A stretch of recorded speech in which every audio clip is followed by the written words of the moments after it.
Thank you so much for joining me, Megan the trainer, for another segment of Megan's Movement Minutes. So today I'm going to talk about changing directions literally when you're in your gym sessions, changing directions in your movement. And so why is changing direction something that's really important and something that we should include into our training, you may ask? Well, I will answer your question. So changing direction is really important because it really helps us to better navigate gravity. So why is navigating gravity something that's important? Well, really navigating gravity is what functional training is, really at its root and at its core. Doing squats and bench presses, does that considered functional?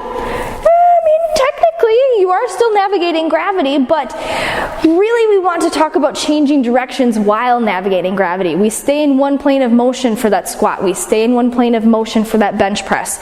So how can we kind of navigate gravity while changing directions? So a couple of ideas that you can do are lunges. For example, we have to accelerate to move forward or backwards, depending on your lunge, and we have to decelerate as we come down into that position. Then again, switch gears and come back to that original starting position. Same thing if we would do it laterally as well, or the crossover. We get all directions there. In one of our MRT sessions that I did this week, we had this little ditty of a lateral high pull, rotational power clean, and overhead press. Talk about changing directions.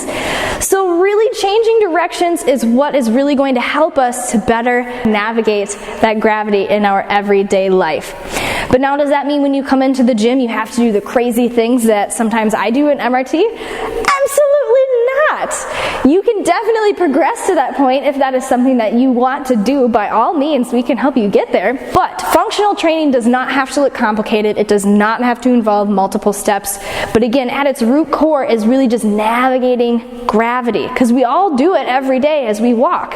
And sometimes we underestimate the ability to walk around, especially until we start to lose that ability, especially with age. So now that you know better about navigating gravity, let's go out and navigate that gravity better so we can... That made no sense. So now that you know better, let's go out and do better so we can all be better. So sorry, Corey, on all the edits.